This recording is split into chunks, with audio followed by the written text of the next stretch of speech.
Well, before we make our bad life decisions, oh, I think you need to top me off. Oh, yeah. What's up with the dirndl today? Oh, I was feeling, oh, like Bavarian today. Oh, oh, you should save that for the cultural appropriation episode. Yeah, I thought of that. But Germans don't count. I think almost the frustrating thing about, like, all these comments is like, since we pick a theme for each episode, oh, we can't, like, retrying to save, like, oh, we'll do this comment next week, or like when people write out scenes. We'll do stuff with the scenes later, I promise. Oh God, yeah, we resaving each and every scene. We each a and every scene a you see you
Yeah, we resaving the scenes, but right now we regonetry and focus, because this week we regonetry and hammer down what the plot is, so we can move on and actually start cobbling together our project, like for realsies. And who are the characters that act in this plot? Very important. Piscasaurus clarified, first off, that the Cthulhu mythos as a concept, not any of the gaming or anything, but the Cthulhu mythos as an intellectual property is public domain, so we read good. Holla. Second, the misconception about the mythos. The overarching theme is not that the universe is malevolent, just that it is apathetic to us because we do not matter that much. All the more for us to shit on. Yeah. Woo. Shall we start with the villain? So, what we were getting a lot of was that it should be a cult. It should be a cult of man, Cthulhu worshipping occultist. Well, we got a lot of this. Like we had, I think, the thing we had the most revealing was cultists. And so there was that. But I think also, like, the idea that they re not Cthulhu cultists, but Azathoth cultists. Yes. Who's, like, a bigger man. Sarah Desnes points out that the main antagonist should be female, that you can use as contrast to the female protagonist. Then you can use these comparisons to make antagonists look even worse and female protagonists to look even better. For instance, the antagonist could dislike children, while the protagonist wants to be a mother. So, the antagonist is mean and heartless. She hates love. Maybe an inability to find or keep love could be what motivates her. Yeah.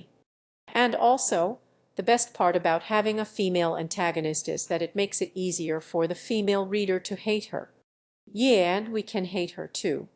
Because women hate women. Am I right? Am I right? You bitch. You whore. While on the subject of the antagonist, Christopher Emmet suggests that the Indian third wheel actually becomes sort of an antagonist by falling in with these evil cultists and using the Necronomicon to banish the eldritch abomination. My idea after that was that he gets brainwashed, so there's no accountability. So he's still like the good ethnic third wheel, but he's been brainwashed by the evil cultists, and that becomes part of the plot. She wants to save him. Because they re-friends. Because they re-friends. He's like her best friend. They re-besties. She would never be able to live without him. They've known each other since the beginning of junior year. Ye. Moving on to family. I've been liking some things that have been thrown out that the parents should be scientists. I was seeing suggestions for should be an archaeologist. Thomas de Groot mentioned that one of the parents should be a marine biologist. So it's kind of both. I'm thinking that the father should be the marine biologist and the mother the archaeologist. The mother goes off on Adig. Everyone thinks she's cray-lit though. Ye. Well, Elizabeth suggests that rather than just doing search and replace versions of the parents of Twilight, they not divorced. Rather, flighty mother is flighty because she keeps running off for archaeology things. So that's a good starting place with the parents. Regarding the purity of our Lego brick, this one is difficult because it's really hard to define a character without giving them any real definition so that literally anyone, any white woman, can pretend to be them. Pavel Merrick gave a one that I really liked. And this came in the form of a scene where our bitchy best friend, or a bitchy friend, says or does something nasty to Bella, and Cthulhu puts her in the hospital in some way, shape, or form. I did it. He started. For you. Then the problem will not be spoken of again. The bitchy girl may or may not be mentally debilitated forever and ever. Bella will never question that maybe she shouldn't be with this person because of their lost in power. No. His devotion. He loves her so much. He can't help himself. I enjoyed Catherine Rose's suggestion that maybe Bella should have suffered from night terrors from the time she was little because of her being the only one to perceive the real universe in her dreams. I like this a lot. She has a secret, unknown pain, and her parents were like, well, I haven't grown out of it yet, so she keeps it to herself because she's a teenager now. She shouldn't be waking up for her nightmares anymore. She just pretends it's not a thing. And that's the second book of Twilight, in that 4 months where she's waking up with nightmares every single night and Charlie just gives up on getting the shit. As parents do. As parents do, because it's like, you're not dying. They'll get over it, right? Coast Riddle Ward reminds us that Edward has to save Bella, so Lego Brick needs to be saved from rape. No less than 2, maybe 3 times. 3 times. Bless you, you signed into Yahoo Justice. You signed into yes as is you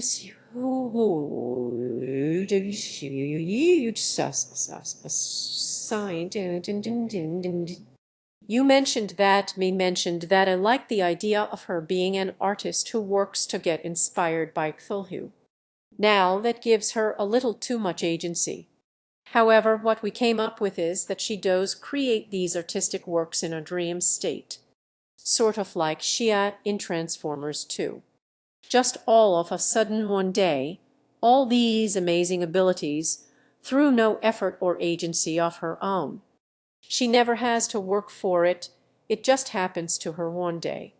So she's not actually an artist. She's just a conduit for all these images that control her. And when she wakes up it's like, but I can't even draw stick figures. Anastasia Beaverhausen also suggests that she needs a flaw that isn't really a flaw. Like, she's too kind. She's too nice. And this only manifests in the first-person prose. And Max Phillips also suggests that Unbella throws around the phrase beautiful insanity every 15 pages or so. I like that, it's so artistic. Alexandria Lundelius points out she was suggesting that the protagonist should be an arts crafter, like arts and crafts. I think that should be her best friend, like the fat one. The fat best friend comes from a Twilight knockoff called Hush Hush, which is Twilight with fallen angels.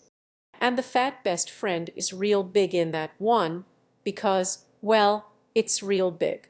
She eats. Ideal woman don't eat. We don't need to. We just drink. Ye. Calories. My life is hard. And the thing about our Bella or Anna is that it's that bitch lover. I hate her guts, but she's the greatest. Gee, I wonder what she's doing, that whore. There has to be that judge love that goes on in a teenage girl's mind that is awful, totally awful, and absolutely happens in real life. But when you actually read it in a book, it's the most heinous thing in the world. Joe Drake's suggestion that we could have just metaphors like, he was me totem, the altar, I wanted to worship that. The cross I needed to kneel before more than I had ever needed anything before. At night in the mornings on the walk home from school, I would find myself whispering little prayers to him. To go into in using great works of art, to sort of lead our stories without actually influencing them. Genesis, I'm looking at you. He suggests we just go to Eliot the Hollow Men. This is the way the world ends. This is the way the world ends. Not with a bang, but a whimper. So deep. So deep. That's the beginning of our book that we will never actually reference again. Debray Elaine suggests that for like a Briggs family, how about a father who's spoken of as controlling, but never actually does anything controlling? She hates him for a stupid, possibly unexplained reason. Do you want to explain informed attributes to those playing the home game?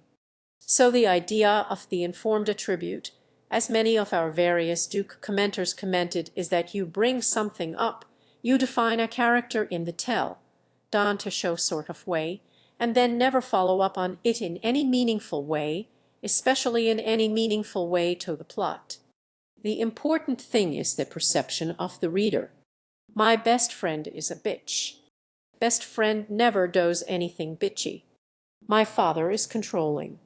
Father never does anything controlling.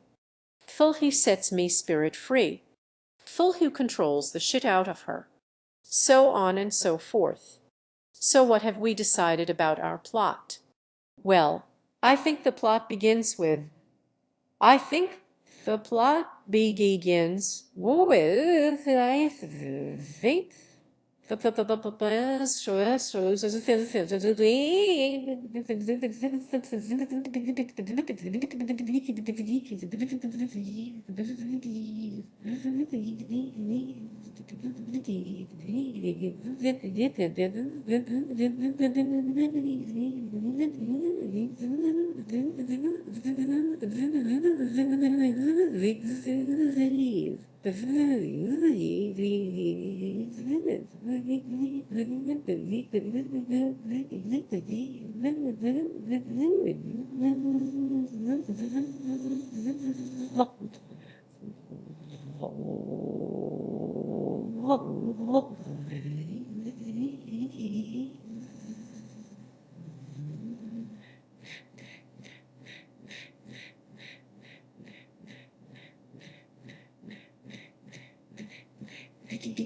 In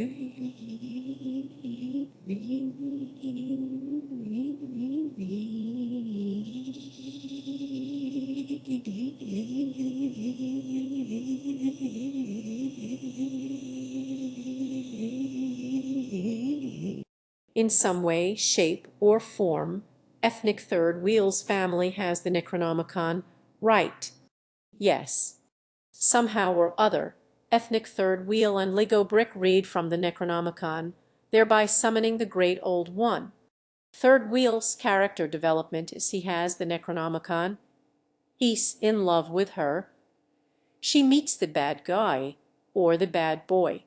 Third wheel gets shoved aside, but he knows that bad boy is the bad boy. Okay. Proceed with like 20 scenes of them staring into each other's eyes meaningfully.